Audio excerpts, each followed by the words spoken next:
Love this podcast? Support this show through the Acast supporter feature. It's up to you how much you give, and there's no regular commitment. Just click the link in the show description to support now. Hey everyone, this is Scotty Sparks, and you're listening to Duke Loves Rasslin. You're locked in. Look at what we have here, folks. To the only show that matters. The cream of the crop. Duke Loves Rasslin. And there is no one that does it better than your host.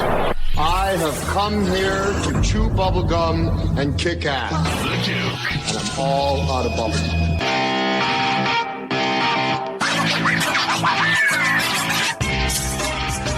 Welcome back to the Duke Loves Rasslin podcast, the show about pro wrestling and everything else. My brothers, my sisters, I have a special guest this week by the name of Nickie Booshie. Okay, this is one of my favorite newsbreakers in pro wrestling. This is a person that definitely has their fingers on the pulse, is able to get breaking news with pinpoint accuracy. It's fantastic. Very few can do that. And Nickie's going to talk about people stealing, their stories, and what it takes, the ethics behind breaking news and what have you. Real fun conversation. All right. Before we get to that, though, I want to leave you with a thought that I'm going to expand upon a little later in the show.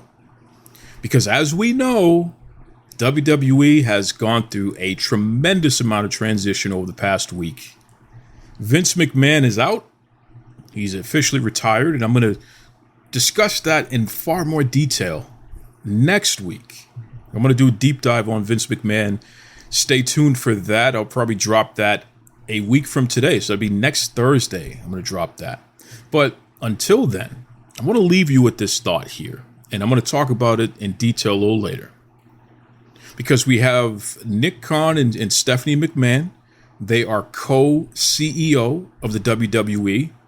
Stephanie is also the chairwoman of the WWE Board of Directors. So without a doubt, she is the most powerful person within the WWE corporate structure as of now, right? And kudos to that. I love that. But Triple H not only assumes his previous roles with the company, but he's also in charge of talent relations and creative. Huh. See, Triple H is new Coke. Okay? He's new Coke. There's no question about it. Triple H is new Coke. Stay tuned. A little later in the show, I'm going to explain in detail what that means. With that said, let's get on with our fantastic conversation with the one, the only Nickie Booshie. It is the one and only Nickie Booshie, Big Barbie here, senior writer and host at Women's Wrestling Talk, the number one women's wrestling show on the planet. And of course, you are listening to Duke Loves Rasslin. Well, first and foremost, welcome to Duke Loves Rasslin, Nickie Booshie. I'll tell you, you definitely are someone that brings the heat. There's no two ways about it. You know, that's why a lot of folks not only enjoy checking out your scoops and hearing your take on pro wrestling, but there's even folks out there who like to steal some of your work. And we'll definitely get into that a little later. But first and foremost, Women's Wrestling Talk. This is a brand that has been around for a number of years and continues to expand. You are 110% affiliated with Women's Wrestling Talk. Give me some information about them. For folks out there who may not be as familiar, talk to us about Women's Wrestling Talk. It's crazy because it's grown so much in just these past 6 months. I started September, October. And really what we do is we try to make sure we're covering all things women's wrestling. So not just WWE, not just AEW. We even do things like XPW, GCW, NWA, Impact. So we try to be the main focal point in coverage, not just news. We do think pieces. I have an Impact recap that I put out every week. We have an NXT 2.0 and NXT UK recap that pops up every week too. We do top 5 articles. We do interviews.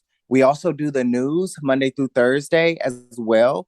So it's not just focused on one area of media. And we also, when we go to these shows, we try to build relationships with the women to let them know that we're here, we're covering them. And we also do a lot of indie talent, a lot of new stars and people that are coming up in the industry. So our main focal point is to make sure that we are covering all things women's wrestling and not just like major promotions. You know, Nicki, you're somebody that is known for breaking news. And really, at any point, you could come out with the biggest news story of the week, of the month, of the year.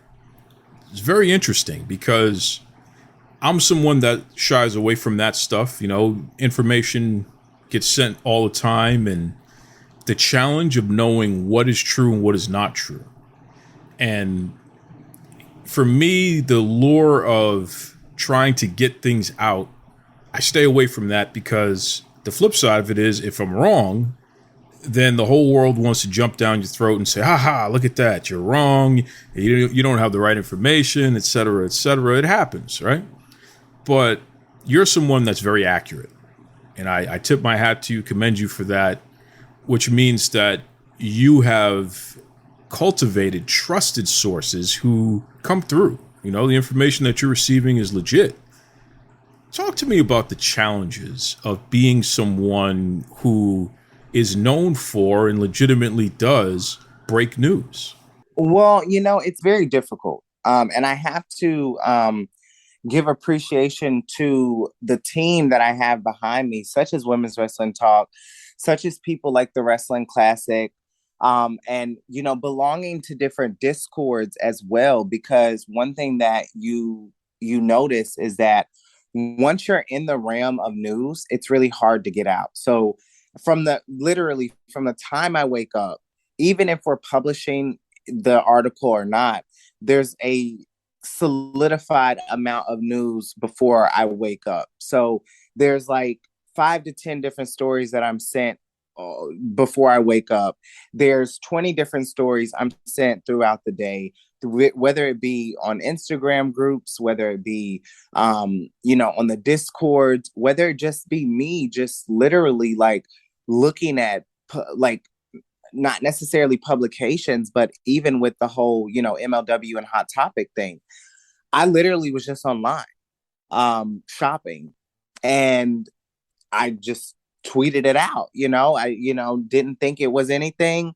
I thought it was something that really was honestly already been announced. Not understanding that I was 5 days ahead of the curve. But I'm always moving and shaking when it comes to certain things. So I'm always just looking where other people don't look. And like I said, I'm blessed to have a team behind me where we're always getting things too. But I'm also, I'm very competitive. So I was one of the first to bring the news to Women's Wrestling Talk about the whole Ric Flair thing. And a lot of people expect it to be right in your face, and it's not.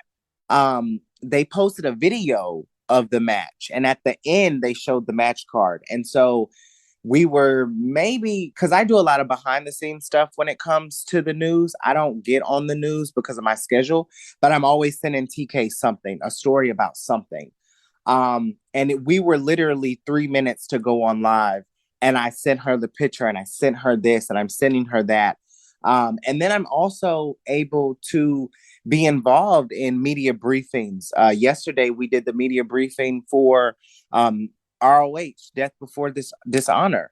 So there's a lot that goes into it. Sometimes it is you just having to go and just be on Twitter and just, you know, spend your time wondering what other people are saying. And spaces, there's so many different Twitter spaces that allow you to, like there was an announcement for GCW yesterday that was announced. And some people didn't know. And some of the discords that I belong to didn't know. And when you're following a lot of different people, it's not always about the publication. Sometimes it's literally about who you follow, because a lot of these people that go to the shows, they have the information before anyone else, before any publication, those that are there. I know with Impact, they do tapings. So, and I'm not a big spoilers kind of person. So I don't necessarily enjoy the spoilers, but it's hard not to read them in a sense. But I'm such a fan of the art that I still will go and watch the product. But it helps me when I'm preparing my articles because I'm ahead of the curve. So I can get, just ahead of the game in a sense. But I think it has a lot to do with who you follow, who you know, and who you're networking with, honestly. See, that makes me wonder. I mean, what's your fact-checking process like? Because, let's take the MLW in Hot Topic story, for example. You broke that literally almost a week before anybody else was talking about it. And in full disclosure, I found out about it directly from MLW. They sent out a press release. You were a week ahead of them. You scooped them on that. So it really does make me wonder, what's your fact-checking process like? How are you able to ensure that what you're putting out is accurate? Because it has been, your stuff is accurate. I like to go to the source. Honestly, if I can, I go to the source, which I went to the website. I saw the merge. I put it out. It wasn't an article, but it was a tweet because I know I have followers who have a interest in MLW. Another story that we put out, I know there were fake reports about Tasha Steelz being injured. And I went straight to her and I said, hey, girl, like, what's going on? Like, are you injured? And before I put that story out, I asked her, I was like, are you okay with us putting out the truth? And she was like, go ahead. She gave me a quote and everything. So for me, I'm more of a source-based type of person. I've built a lot of relationships over at Impact. Shout out to Ross. Shout out to Ingrid. Shout out to Deanna and Chelsea, Trey. And so I genuinely like to go to the source. I don't like, and that's why I don't put out that many news stories, because if I don't have a legitimate source from who's saying it or who's doing it, it's the same with the whole Tessa Blanchard incident with her coming back to Warrior Wrestling. There was a pause on that because we did not have a statement from Warrior Wrestling. And as soon as there was a statement that was released, I believe it was PW Torch, we credited them because they were the ones that were giving the Warrior Wrestling statement. So for me, if there's no source and there's no credibility and it's just a rumor, same with the whole Sasha Naomi thing, I'm not putting my hands on it, because now we're just putting out articles with hearsay. And if I can't go to the source expeditedly, and I can't go and get a physical quote, then I'm not putting it out. So I like genuine news, and I like things to have a very specific source. Even in your response to my question, you're going out of your way to give credit, right? You shouted out PW Torch, and of course that's Wade Keller's publication. Wade's been on the show. Been around a long time, so that's good stuff there that you made sure you credited the veterans there. But this is something that you do, right? You show respect to the pro wrestling media community by making sure you're not taking credit for other people's work. Not everybody is like that. And certainly if you're a person of color who's a content creator and you're not part of the quote-unquote in crowd, we know who they are, then it's very easy for a lot of these folks who believe that they're a bigger deal, and certainly some of them have bigger followings, but they believe they're a bigger deal, and they believe they're above any kind of ethical way of doing business. They'll cross your name out and put their name over. I mean, a prime example of this is that Andrew Zarian. And Andrew Zarian, you've done this before. I've seen you steal from Brad Shepard. Okay? You literally have taken things that Brad has broken first, and you put your name on it, and you're getting credit and all that other good stuff. And at the very least, let's say that you putting it out there and you're getting credit. When you're identified, when you're told, hey, you didn't break this, somebody else did. I noticed, Andrew, you don't try to correct the record, which is very interesting. And you're doing it to Nickie Booshie now. And it's rotten. And it's unethical. And it goes to show the type of person that you are. This is your quality of work, Andrew Zarian. Okay? I'm telling you directly. My DMs are open. You're welcome to talk to me directly. Come on my show, whatever you want to do if you want to discuss this. But I think that you are one of the worst offenders. And there are a couple other folks out there as well who think that it's acceptable, Nick Hausman, who think it's acceptable to credit somebody else for breaking stories just because whoever broke the story, they may not like them so much. Nick, I think you're a joke for doing things like that. And Nick has been on this show, and I've been very cordial and very respectful to Nick, but I think Nick is a gatekeeping joke because he has a habit of crossing other people's names out and giving credit to who he likes, and he thinks it's funny. He thinks it's okay. It's unethical and it's disgraceful. And Nick Hausman, I'm going to tell you directly, you're better than that. You're better. It's a very immature way to do business, Nick Hausman, Andrew Zarian, and the rest of the jokers who do this kind of nonsense. It's not right. I don't care if we're friends. I don't care if we don't like each other. I don't care if we're complete strangers that don't even know we exist. When you find out somebody else put something out before you, that is your opportunity to circle back and say, hey guys, don't credit me, credit so-and-so. They broke it, not me. It's not your time to sit there and play games. Okay? Putting that out there right there flat. So, Nickie Booshie, in your personal experience, especially with this Andrew Zarian character here, talk to me about that. Talk to me about your experience of this person essentially crossing your name out and putting their name over it. I mean, that's what it looks like because they've taken credit for things that you have broken. For me, like I said, it was just a Saturday a Sunday, sorry. I'm preparing to do Turnbuckle Glam, which is one of our shows over at Women's Wrestling Talk that I produce, create, executive producer, all that. And we were having some technical difficulties. So I went to check my emails and I got an email from Hot Topic. And so I go on the website and I just type in wrestling, just to see what they had. And I'm like, oh, MLW. And I'm familiar, Taya Valkyrie's the current MLW women's featherweight champion over there. Danny Limelight has wrestled over there. There's a few other people that I watched. And I was just scrolling and I literally for fun. Because like I said, I know I have followers who follow MLW. And I tweeted it out and I was just like, hey, you guys, I don't know who needs to hear this, but Hot Topic has MLW merge. And NYC Franchise, which is one of my really good friends I've met in the Impact shows and stuff, was like, finally. And so for me, I was not under the impression that this was a new thing. I thought that this was something that was old or something.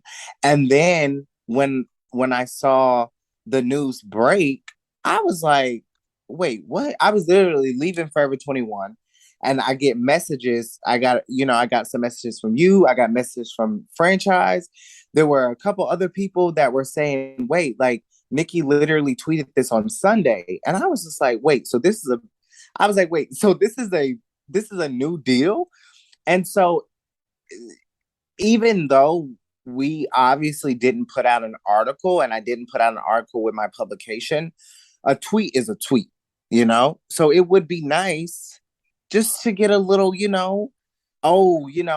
was ahead of the curve, as you say, And so for me, like I said, I keep my nose and ears and eyes everywhere. So even something as simple as that, seeing it online, that's the power of Twitter.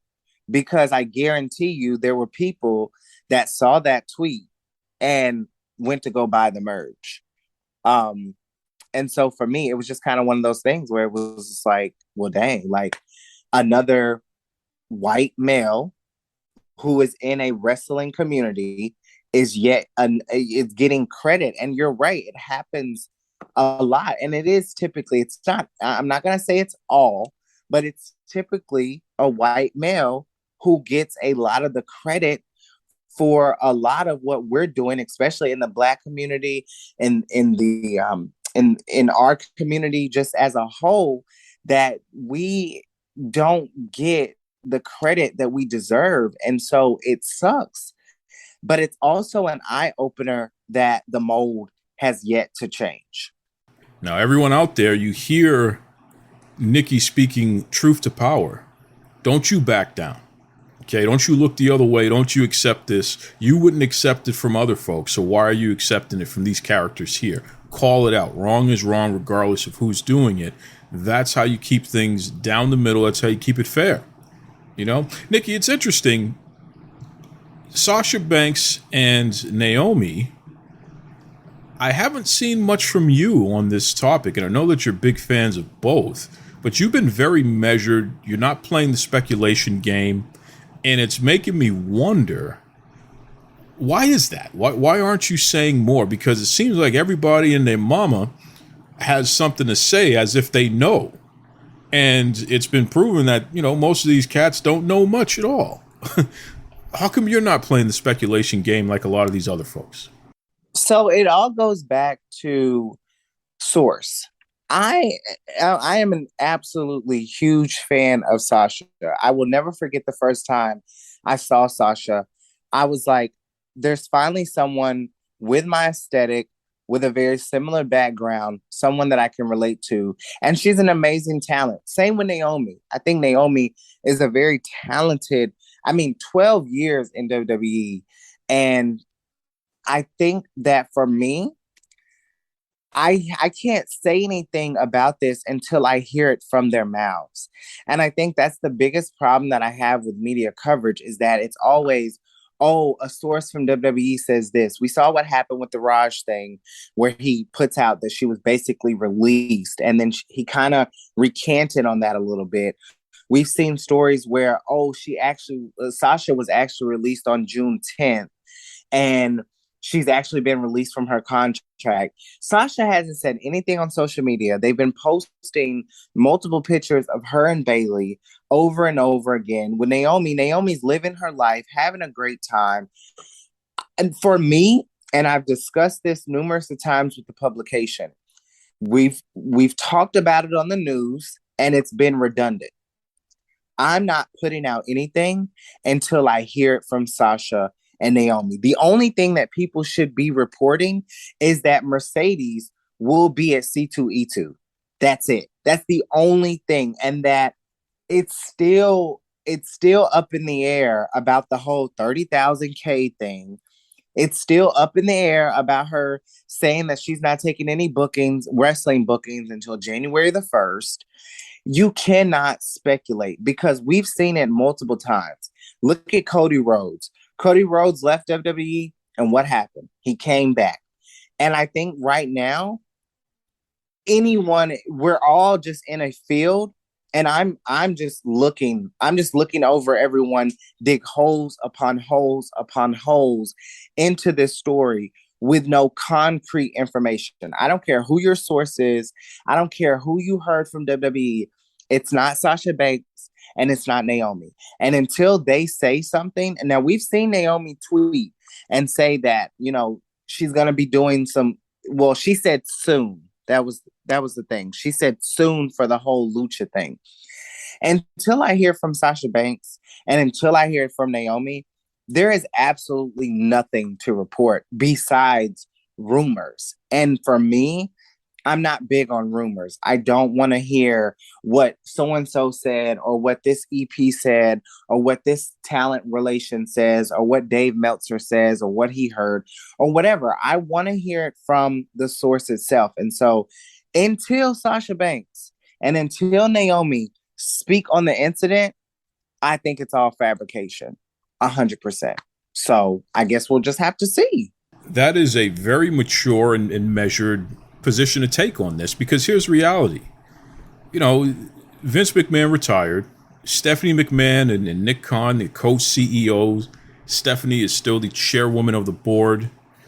Triple H has taken over creative and talent relations.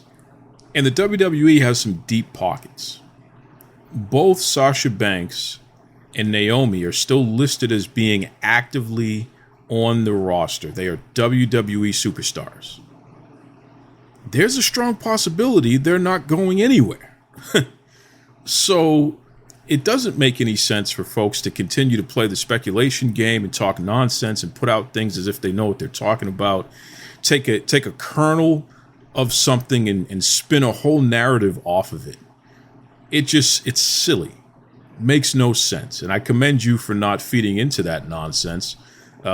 Because again, a lot of things change, a lot of things, this is a moving target, and there are factors that go into how people and why people make certain decisions in life.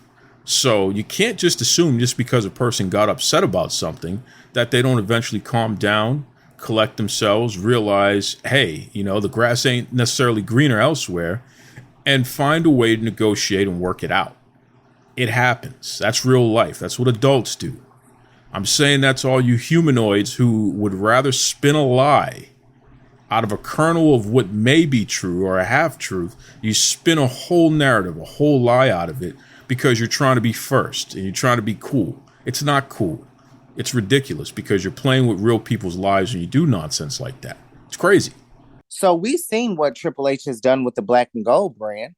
And who's to say we don't see Triple H and Stephanie bring them back, or not even just bring them back, but make them reappear? Everything right now is like you said, it's in the air, Well said. Well said. What are you excited about right now in pro wrestling, Nicki B? Because there's a lot going on. There's a lot to be a little frustrated about. But what are you excited about in pro wrestling in 2022?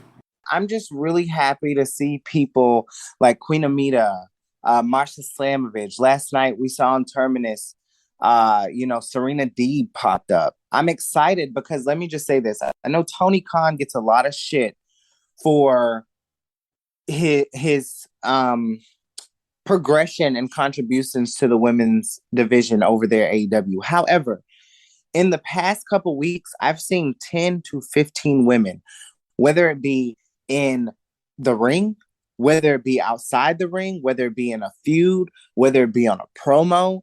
And so I really have, and I've said this for a long time, the jury has always been out for me when it comes to the AEW women's division. I think things are getting better. As far as for me personally, I am so happy. And last night we saw it on Impact. I am so happy to see Deonna and Chelsea Green finally get what the hell they deserve. Vex is going to be one of the most dominating tag teams in women's wrestling history and women in wrestling history. And they're really going to take everything by storm. I'm very excited to see just an overall growth within the field of women's wrestling. And I think that there's so many women out there that, especially for me, I've been able to connect with, I've been able to talk to, but I've also been able to see grow. I remember watching Deonna Purrazzo last summer, and it was my first time seeing her. And I just remember saying, wow, she is phenomenal. And to see her now, and to see Chelsea, and to see all the knockouts, Tasha Steele, Savannah Evans, Masha, Giselle Shaw. I mean, and even with the veterans like Madison Rain, and then we have the return of Mia Yim, seeing Taya Valkyrie literally dominate the world of wrestling from XPW to AAA to Impact to MLW, going overseas and watching the match between Tenille Dashwood and Chelsea Green and Taya Valkyrie. It is unbelievable. And the progression of women's wrestling it's literally they're barely scratching the surface. So I'm excited to see what happens next.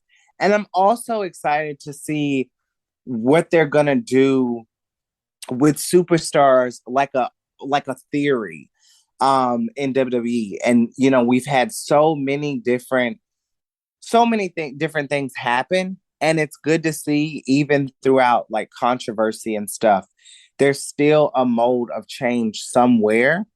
And I'm really excited to see. And I also want to say, I know a lot of people, because we interviewed Jordan Grace a couple weeks ago, and she definitely made some comments, regarding some things. And it turned in a week span, it turned into a positive thing. So for those that are listening, make sure you go and donate to the CTE fund provided by David Benoit. He works closely with the fund, and it is in Jordan Grace's link. So it goes to show from me, especially working in news and working in journalism, that even though there can be a situation that it can be so bad, there is a light at the end of the tunnel. And now we're gaining more donations towards such an important cause to wrestling and football and to other sports, understanding what CTE really is. So throughout controversy, there can be a light at the tunnel. So that situation really taught me a lot. So I have high hopes for a lot of things pertaining to wrestling. Do you feel LGBTQ plus wrestlers in 2022, are they being featured fairly? Are they being treated fairly? Do you feel like the opportunities are there to become top stars in the industry, or do we still have a long way to go here? I'll say this. There's definitely been growth, but we definitely have a long way to go. So I feel like there's a middle ground, but issues that I have is like, where is Sonny Kiss? You know, like, why are we not having Sonny Kiss be involved in something like the Baddies? Or why is it that we're always having to, like, for Pride Month, we turn up the heel, right? We like, oh, it's Pride Month, we have to feature everyone, we have to give people vignettes and stuff. One thing that I feel like that Impact does with Giselle is they get it right. So Giselle being who she is not the pivotal point of her career. She's treated as she should be, as a knockout. She's been in prominent storylines. And not only that, she's even competed for the Knockouts World Championship and the Knockouts World Tag Team Championships. So I think, and this is specifically in AEW, because obviously Effie is the mold of this. And I think that GCW just understand it. Even with Dark Sheik, you know, people like that, I think that there's definitely a safe haven in a place like GCW for us in the community. I also think that with AEW, you definitely see it. You definitely see the growth, but it can't just be, oh, it's Pride Month, let's do this. And it can't just be a one-off to make fans just kind of hush for a minute. So specifically with AEW, because listen, I'm going to be honest, I don't see any hope for WWE. That's just, I'm not going to sit here and pressure WWE to include the community because they're so high on Sonya Deville. And that's where they're going to go. And that's going to be their campaign. And every Pride Month, we're going to see Sonya Deville as long as she's with the company. So I have no hope for WWE when it comes to our community. But with AEW, I do feel like Tony Khan is starting to understand ethics. Not 100%, but there's definitely growth there. We see what happened with other situations in the past. And I think AEW just needs to keep it going. Sometimes when it comes to our community, they run out of gas. We've seen Nyla Rose be very, very prevalent.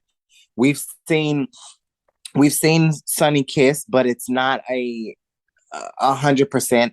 Even with someone like Kiera Hogan, who belongs to the community, there has to be a consistency. And I think once we get on the mold of consistency, especially with a big company like AEW, I think that's when we say that we don't have far. But I do think that even with the growth and the progression, like I said before, we do have a long ways to go.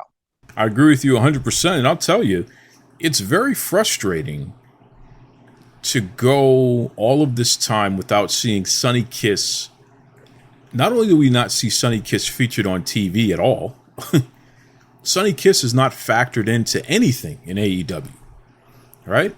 Here you have this talented person who could be an icon if you just allow them to be who they are on TV, show them on a consistent basis. This is a person who could be an icon.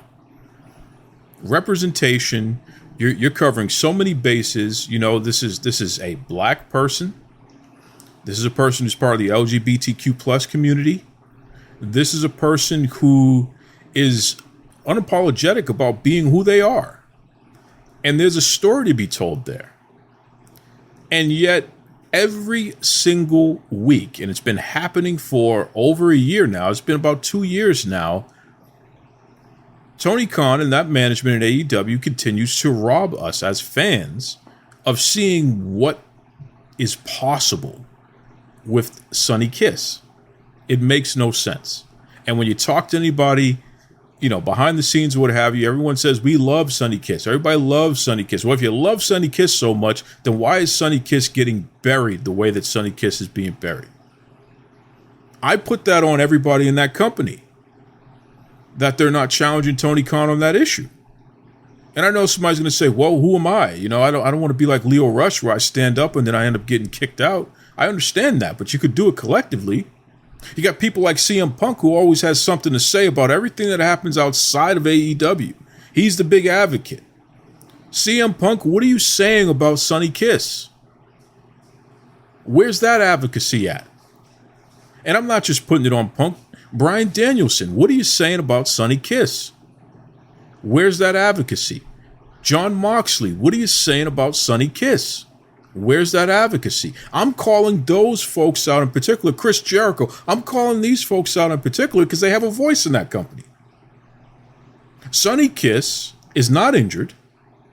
Sonny Kiss is ready, willing, and able to compete every single week, especially on TV. There's no reason why we can't see Sonny Kiss on TV other than the fact that there's funny business going on. And somebody needs to call these folks out about this.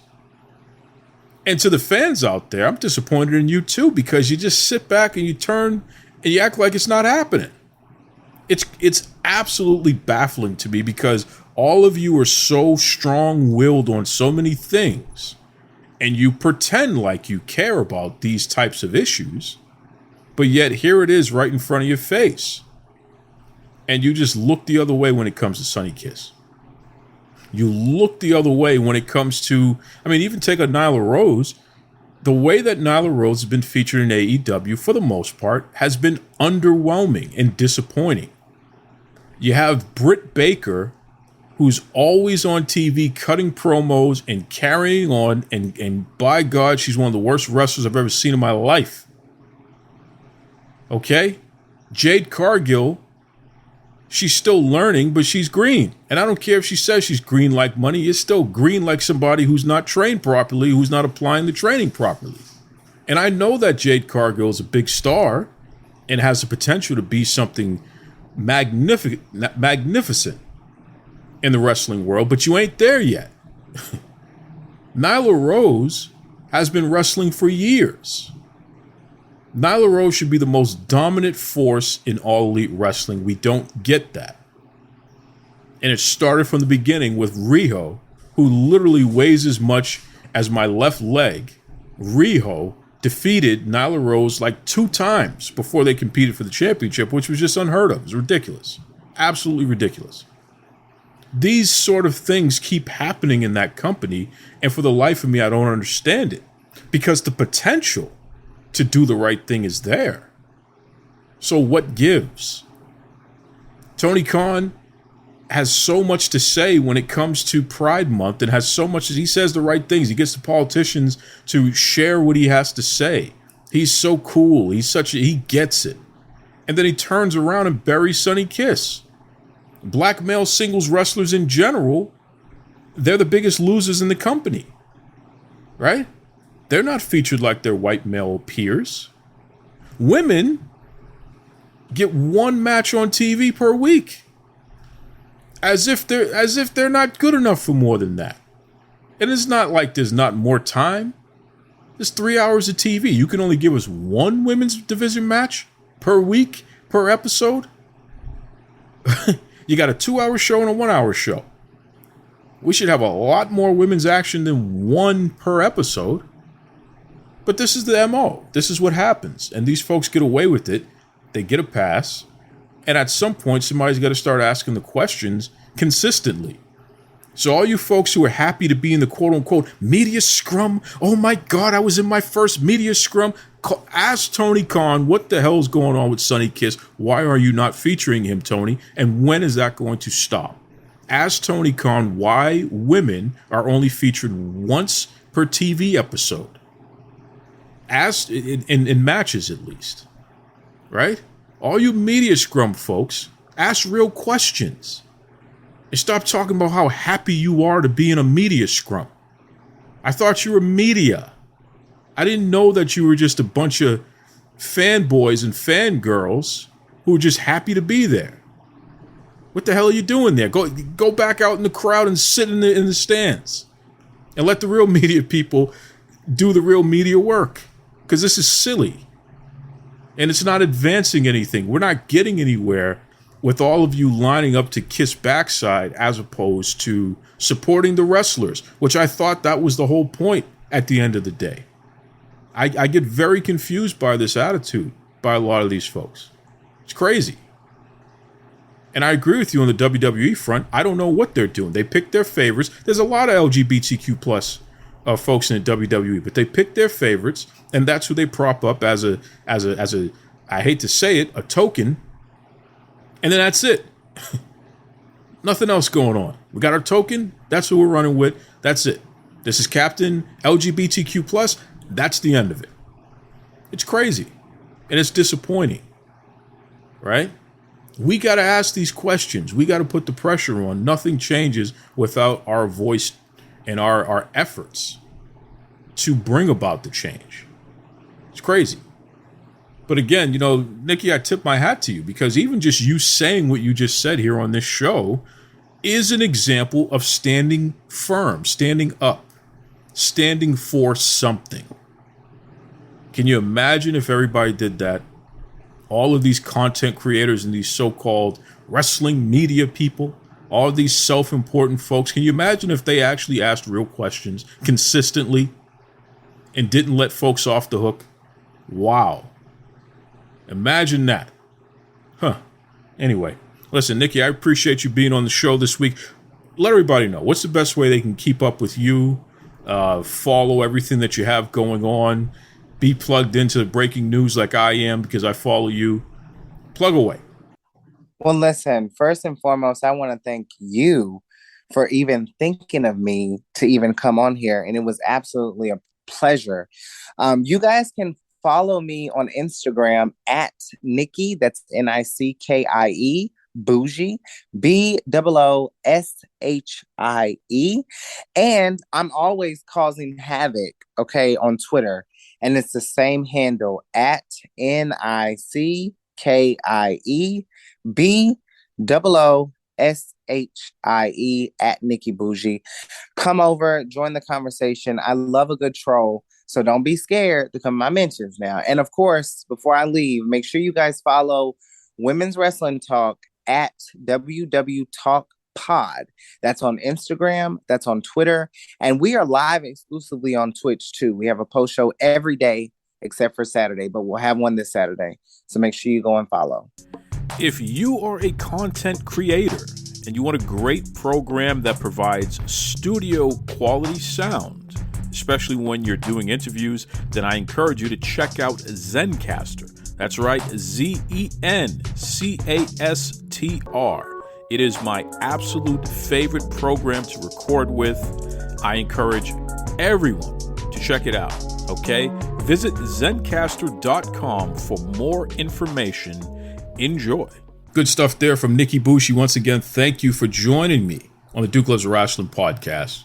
Really, really fun. Shout out to the whole Women's Wrestling Talk team as well. Triple H is new Coke. I said it earlier in the show, and I want to dig into that a little bit more. For all of you young folk out there, and there's plenty of you, I get it. You may not know what the heck I'm talking about. What the hell is Duke talking about? What is new Coke? What is new Coke? I want you to pause the show right now and Google new Coke. Don't worry, I'll wait. Okay, welcome back. So now that you have done your research, all of you young folks out there, Triple H's new Coke. right? New and improved, new packaging, state of the art, cutting edge, new formula, the answer to everything, right? But there's only a few problems here. New Coke doesn't taste as good as Coca-Cola Classic. New Coke, no one asked for that. No one asked for Triple H. We prefer Vince McMahon. And I know a lot of you out there, you're gonna, oh, come on, Duke, what are you talking about? No, we don't. We prefer Triple H. Triple H is the new and improved version of a booker in the WWE. But WWE is experiencing the greatest period of financial growth and success in the history of the wrestling industry. We don't need new and improved. And Triple H, even if we did, he's probably not it. Now, full disclosure here, I don't have anything personal against Triple H. Everybody who talks about who the man is today, they say, he's a decent guy. And we have a lot in common. Triple H is a New England guy. I'm a New England guy. Triple H grew up a Ric Flair fan. I'm a Ric Flair fan. I'm sure if Triple H was in front of me right now, he and I would walk down the street and we'd go to Dunkin' Donuts. And I'm sure each of us would order a medium iced extra extra. It's a New England thing. If you're not from around here, you may not understand it. I don't have anything against Triple H. But as it pertains to his job performance, he's New Coke. New and improved, fancy packaging, state of the art. He's New Coke. High expectation, low payoff. You know why? Because nothing beats Coca-Cola Classic. Triple H had NXT. This was supposed to be his baby, his thing. He was going to run his own promotion under the umbrella of the WWE and prove that he could be a good booker. And certainly, we had a lot of fantastic stars come through NXT under Triple H's guidance. That was great. But there's a problem here.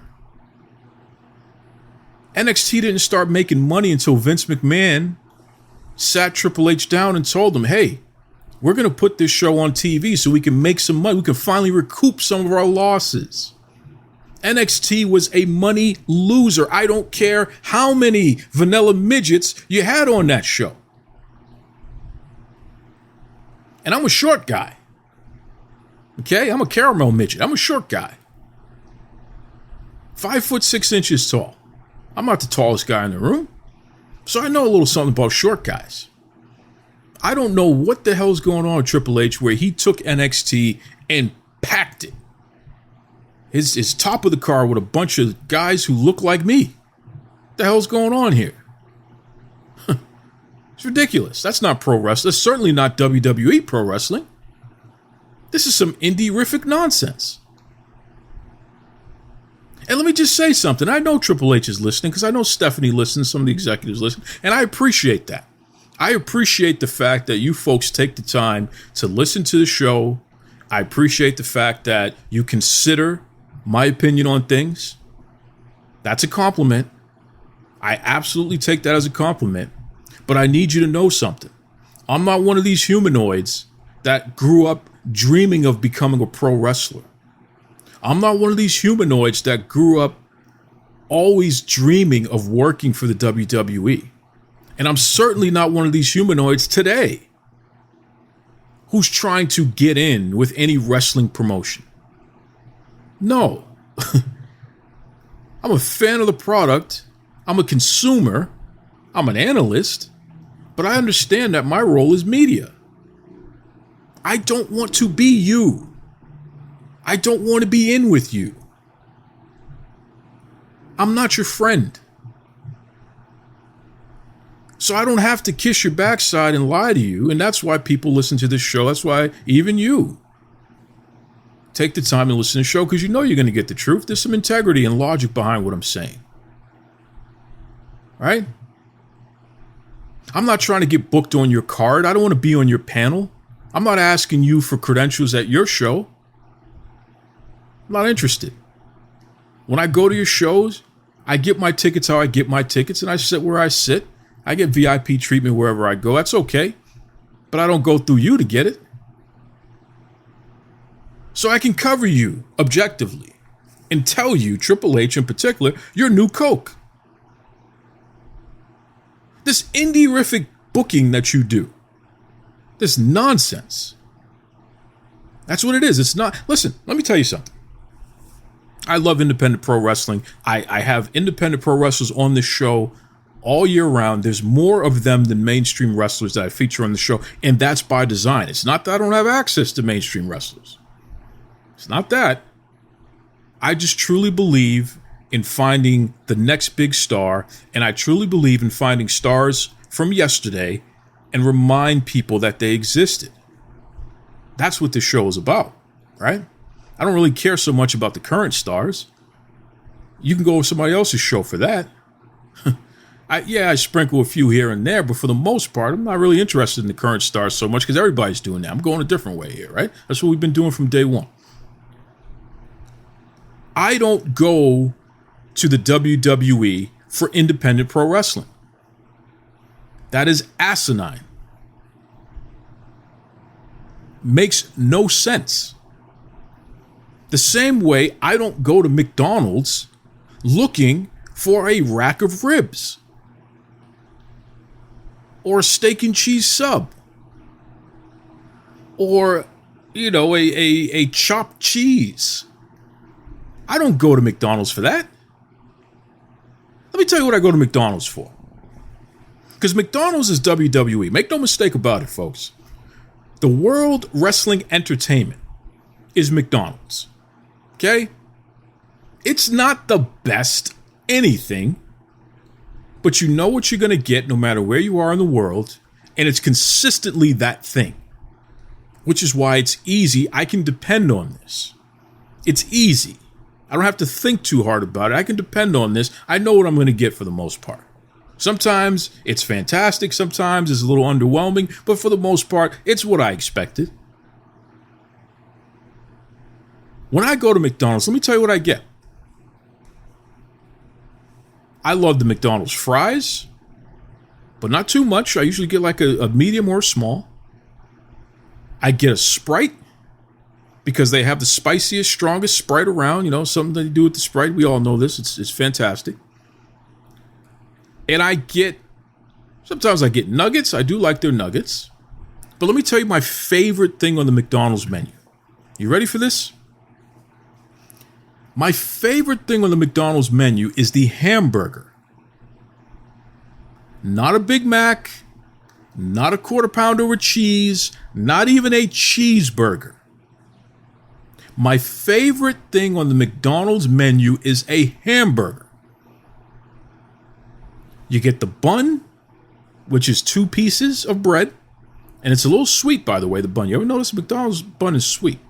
2 pieces of bread. You get that little hockey puck of a piece of meat. It's kind of flat. Who knows? Is it really meat? Who knows? Whatever. But that's what it is. On top of the bread.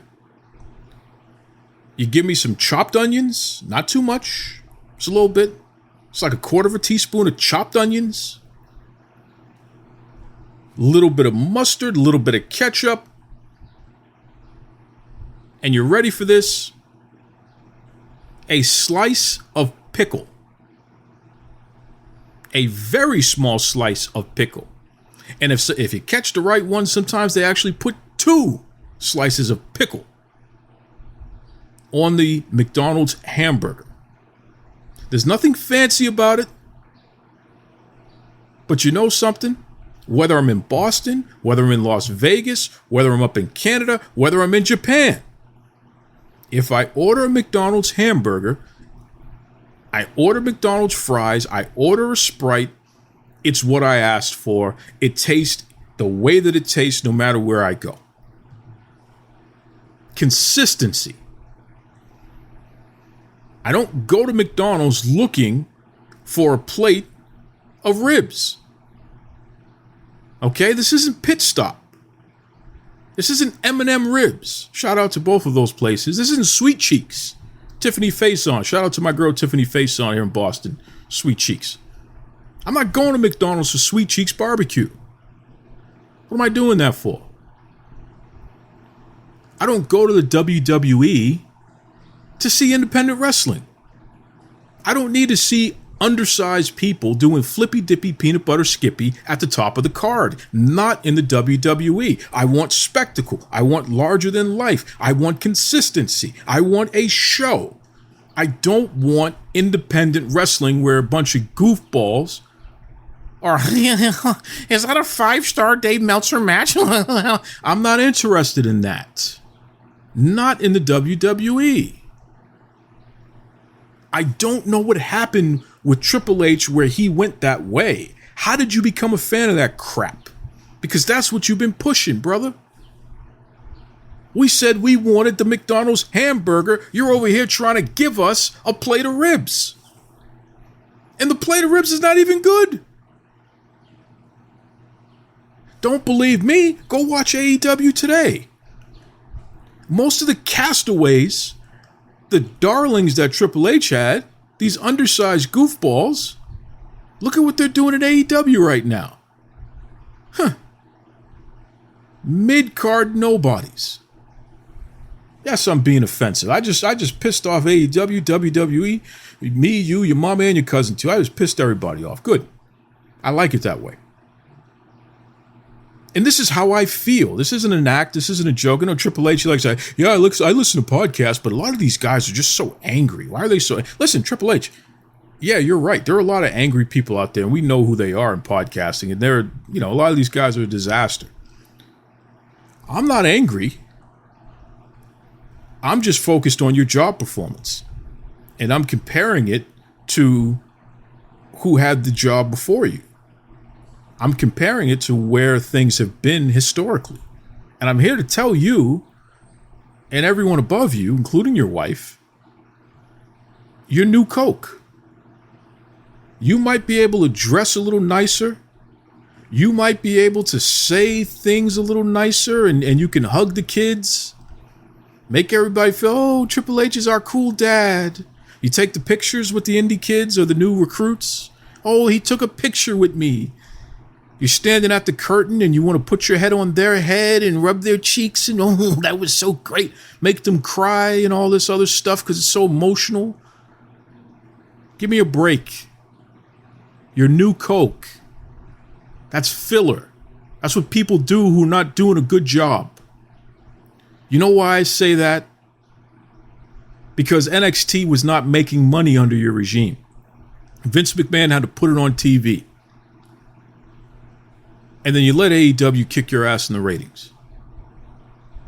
Don't sit here and tell me that you're anything but new Coke as is. You're new Coke.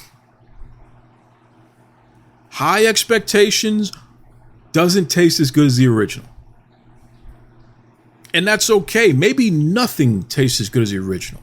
If Vince McMahon is Coca-Cola Classic, there's nothing better than Coca-Cola Classic. Now listen, some days I prefer Dr. Pepper. Some days I prefer Barq's Root Beer. I love a good Sprite. I've been drinking Squirt, which is hard to find. It's a grapefruit soda. It reminds me a little bit of Ting. Shout out to my Jamaican cousins. It reminds me of Ting, grapefruit soda. I've been drinking Squirt. I like Squirt. But Coca-Cola Classic is still Coca-Cola Classic. Nothing beats that. Triple H, you're new Coke. You're not as good as the original. And I'm going to tell the WWE right now, because I am an investor. So I got some skin in the game here. I'm not just running my mouth. There's some of my money tied up with you. I'm going to tell you right now. You need some on-the-job training, young man. You need a mentor. I don't care if it's Bruce Pritchard. I don't care if it's Paul Heyman. You need a mentor. You need a senior to help you understand the right way to do the job. Because based on your previous performance, you're new Coke. This is the WWE. This isn't some rinky-dink indie promotion. Let me tell you something. Triple H is no better than an average indie promoter. If you took WWE off the marquee and Triple H did the job performance he did running NXT before it got to TV, Triple H would fail just as much as any average indie promoter fails. He'd probably be out of business because the return on investment is just not there. And that's not because there was a lack of talent either. Triple H had some of the most talented people around, but there's something lacking in his ability to put it all together and make it enticing enough for the masses. Don't market to Chili Willy and Billy Boy over there. Market to the masses. I want a McDonald's hamburger. It's not the best hamburger I ever had, but it's consistent. I know what I'm going to get. And some days I have a craving for that thing. And at least I know what I'm going to get. So I don't mind it. It's been around a long time. It's consistent. Triple H, you're new Coke. You're not consistent. You haven't been around a long time. And quite frankly, you don't taste as good as the original. Stop trying to give me a plate of baby back ribs at McDonald's. That's not what I'm here for. That's not what I want. I just want the hamburger and the fries and the Sprite. Now, I hope this guy does a great job, and I hope the WWE makes even more money than it ever did before.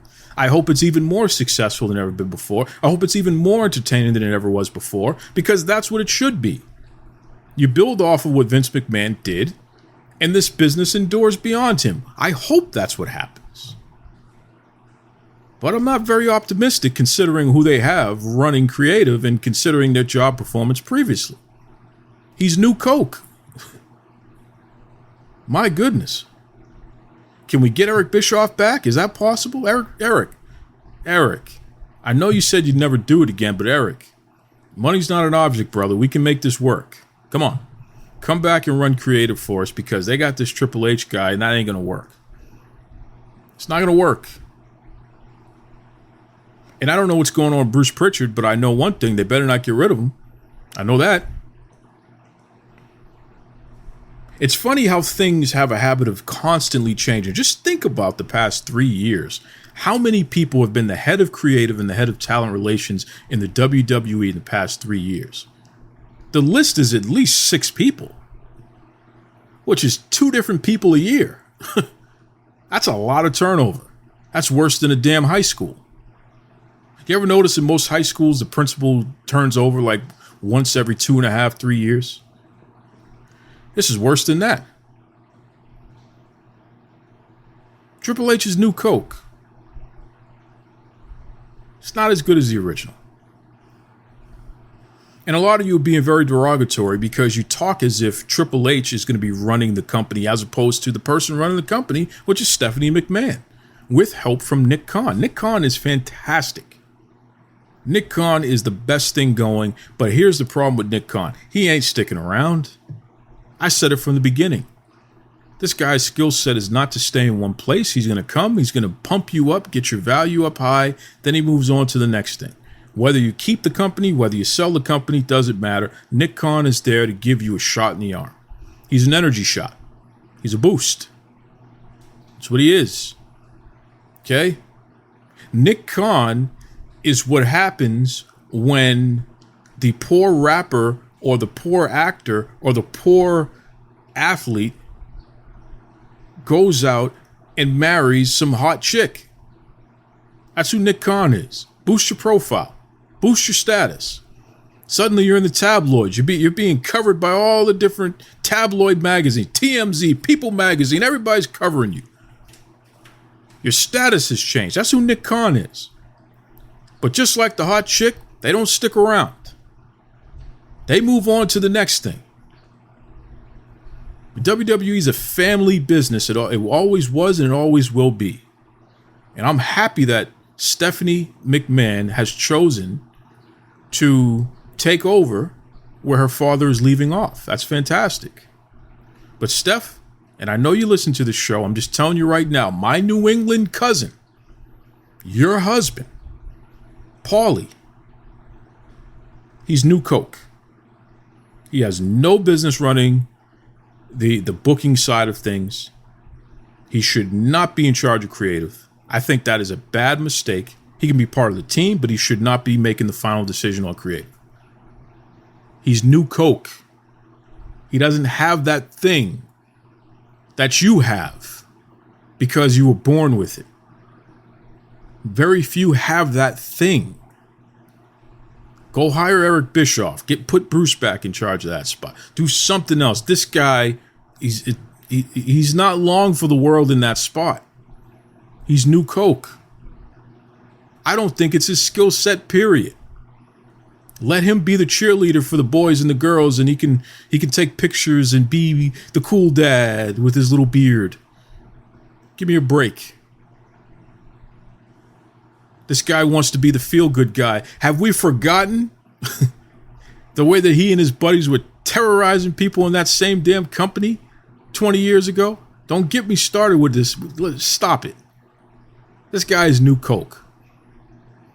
I've never been impressed with this guy's performance in these executive roles. I've always felt like this guy is just a piece of work. Nothing personal against the man. I just don't like the way he does his job. I think there's a lot left to be desired. And all you humanoids out there, you're not paying attention. You're basing everything on, is my favorite wrestler getting pushed? Does Triple H hug my favorite wrestler?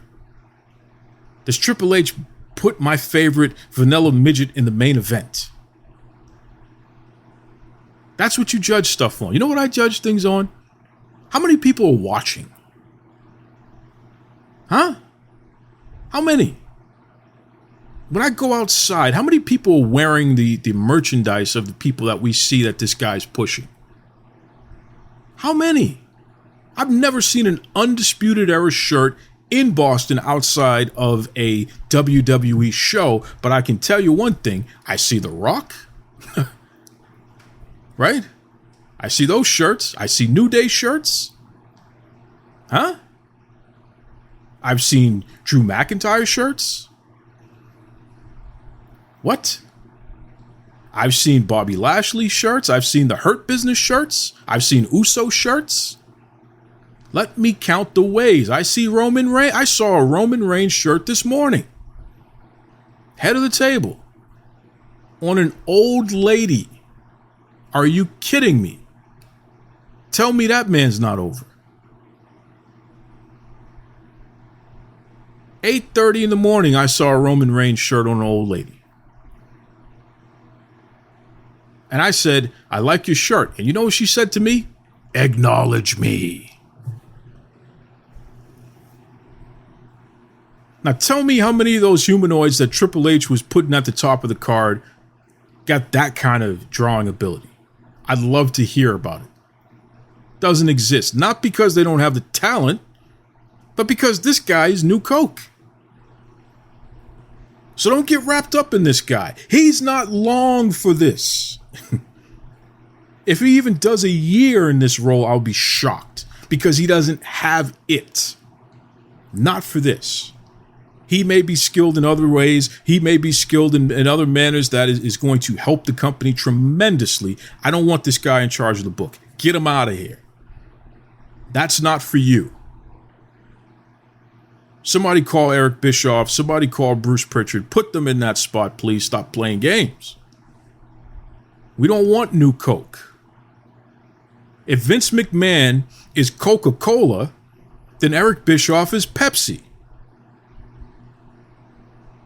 If Vince McMahon is Coca-Cola Classic, then Bruce Pritchard is Coke Zero. But we don't want new Coke. We don't want that. Don't give me this crap. Right? It's like I go to the store. I'm picking up a vitamin water Triple X. I like Triple X. Tastes good. Right? Pay for it. Get it home. Put it in the fridge for a few hours. Get it nice and cold. And I'm one of those people, I got the big ice cubes too, Jack. So I put the big ice cubes in my temperature controlled cup so it cools down really, really quick. And I pour the vitamin water XXX over the ice cubes in my temperature controlled cup.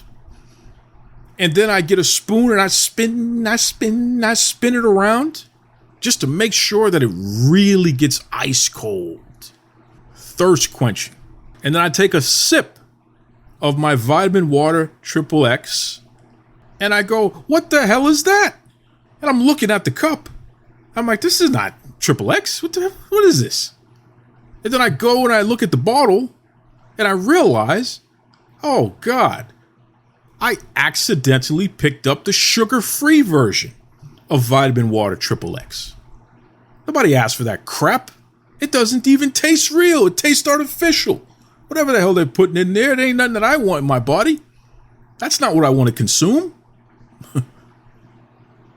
Triple H is sugar-free vitamin water, XXX. It looks good, it smells good, tastes terrible. Not as good as the original. Huh? You don't want to talk soda? We'll talk vitamin water, that's okay. Both owned by Coca-Cola, same concept. Coke, you owe me a check, by the way. Okay, I know that we're in business in our other show, but you got to come to Duke Loves Rasslin. You owe me a check. McDonald's, you too. Anyway, I don't dislike the guy. I just know that when humanoids get excited about anything, that's my cue to go the other way. They don't even like themselves. If you don't even like yourself enough to like yourself, that means that you've lived with yourself your entire life. Nobody knows yourself better than you know yourself.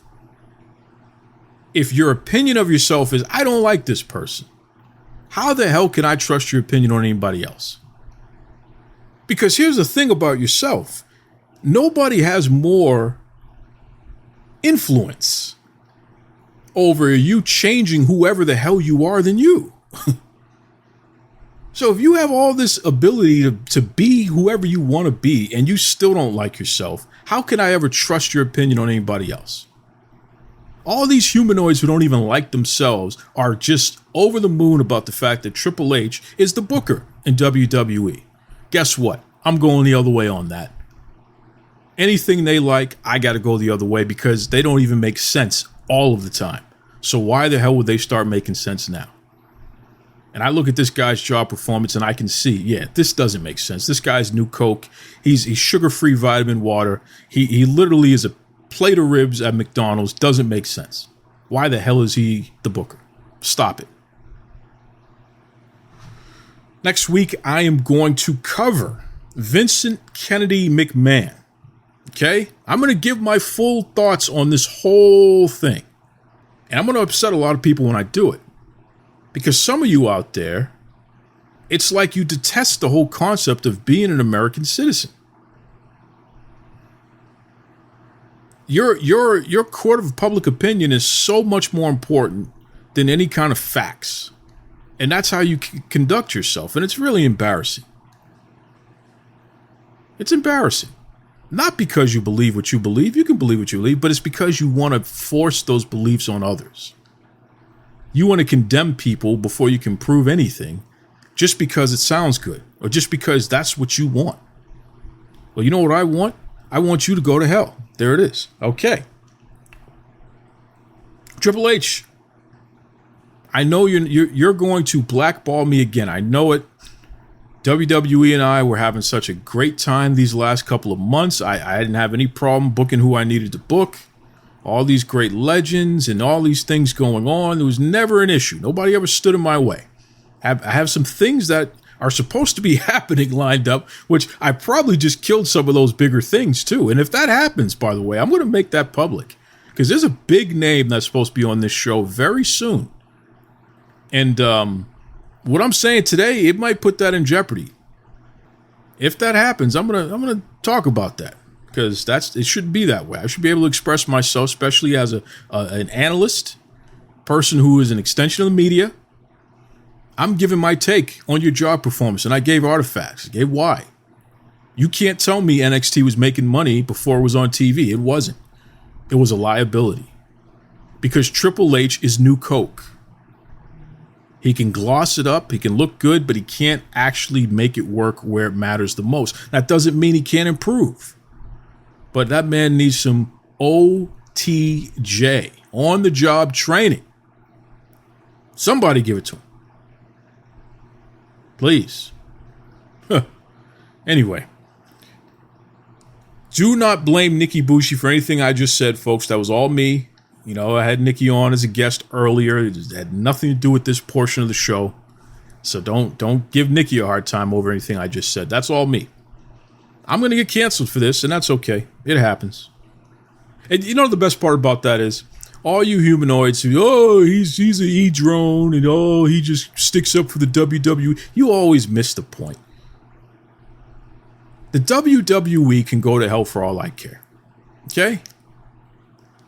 I enjoy their product overall more than anything else out there today. It's not my favorite wrestling in the world, ever, but it's my favorite wrestling that's happening today. Because there's a little bit of enough of variety for me to enjoy it. There's variety, but it still fits into the system, which is what I like, for the most part. There are exceptions, but for the most part.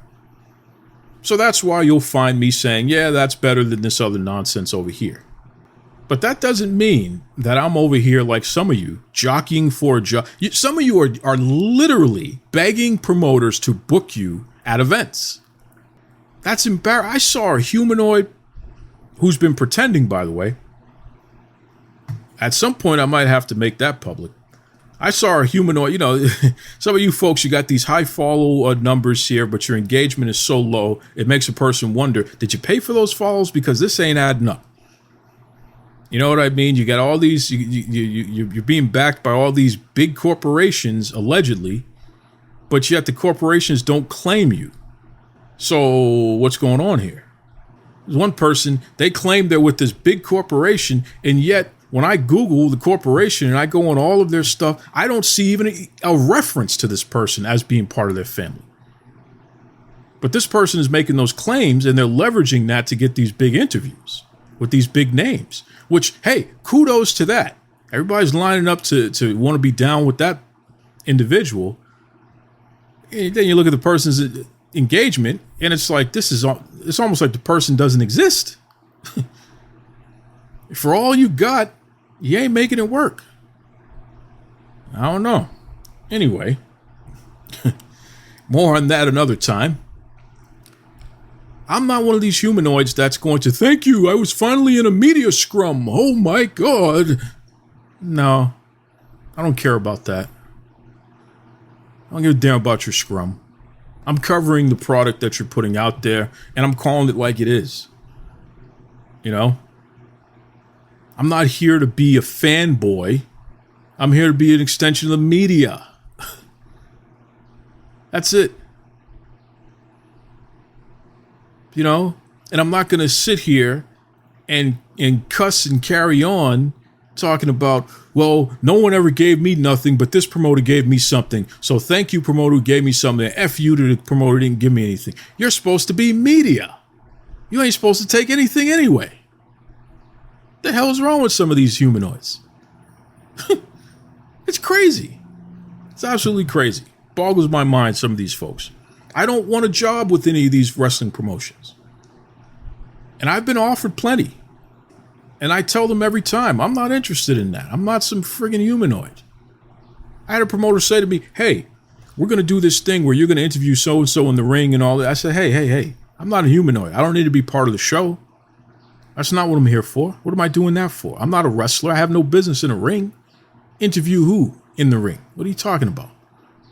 Some people, that's what they make it known. My goal is to one day work for a promotion. I don't have any problem with those folks because they lead with that. But some of you out there, I don't know. It's like you're trying to outsmart everybody and you're only outsmarting yourself. And that's why your coverage never makes sense. It's always dependent upon who's being nice to you at the moment, who you're getting something from in the moment, as opposed to, these are the facts. This is what it is. This is how I'm covering this. The fact of the matter is Triple H failed as head of NXT because that is a business. Its goal was to make money. It did not make money until Vince McMahon put it on TV.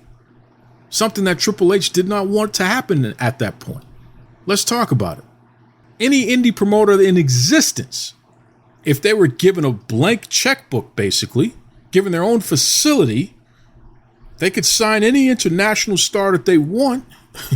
They're not going to do any worse than Triple H. They might actually do better. Guy's marginal in that role. So why the hell is he running creative for the whole company? The number one, the greatest wrestling company in the history of the sport. And this guy's running creative. The guy that tanked. Are you kidding me? They had to take that whole thing from him, even when it was on TV, because he let billionaire Tony kick his ass in the TV ratings. And I know the ratings are inaccurate. And I know that the WWE over-indexes when it comes to people of color. And I know that Nielsen doesn't count people of color accurately. But there's something to this. NXT underperformed compared to Dynamite. And that should have never happened. They had to take that from that man and revamp the whole damn show. It was supposed to be a third brand, and it failed so much that it's gone back to being what it is, which is a developmental brand.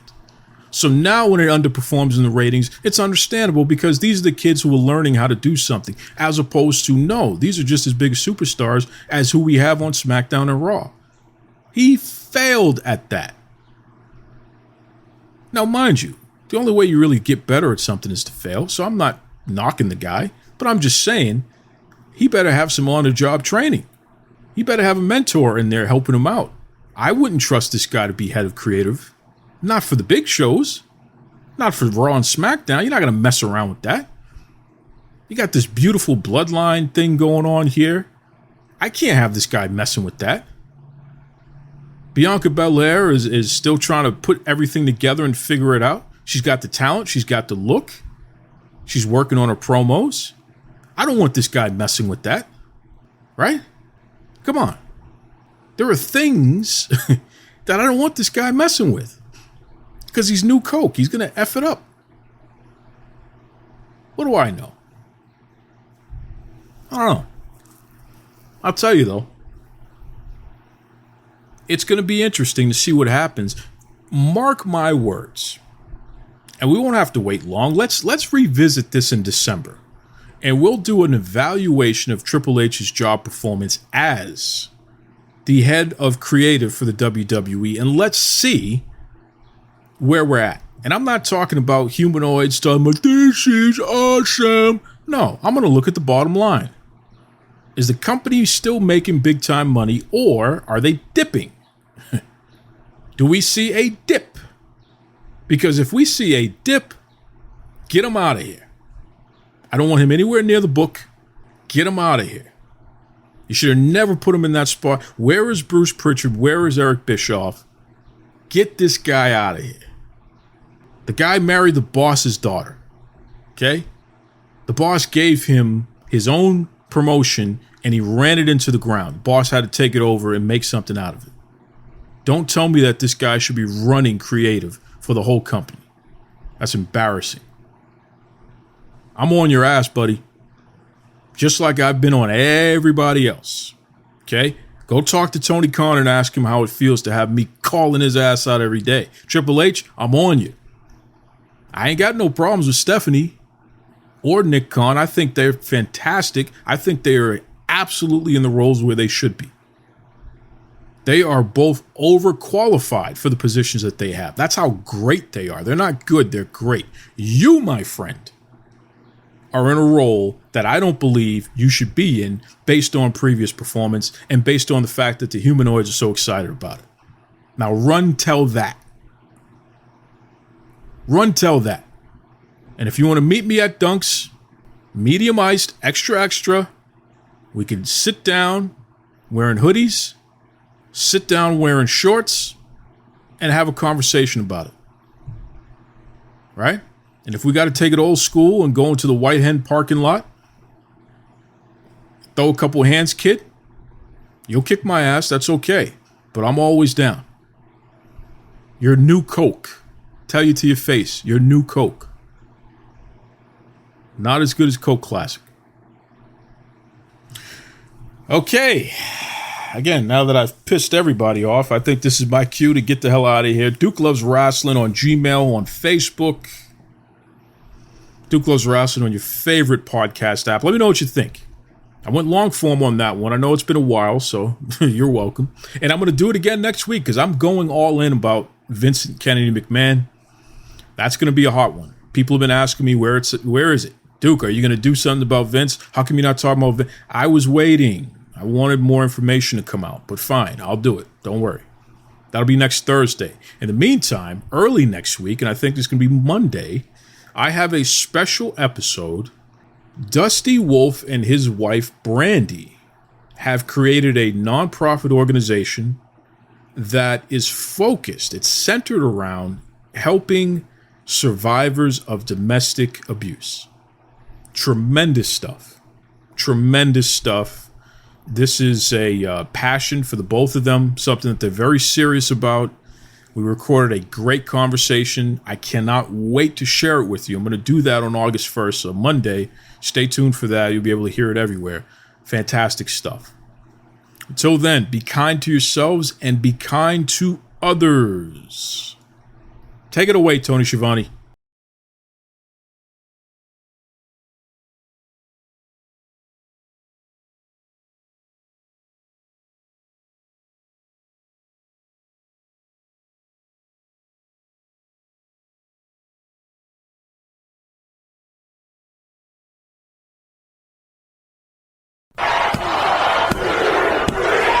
This is Tony Schiavone, and we're desperately out of time on Duke Loves Rasslin.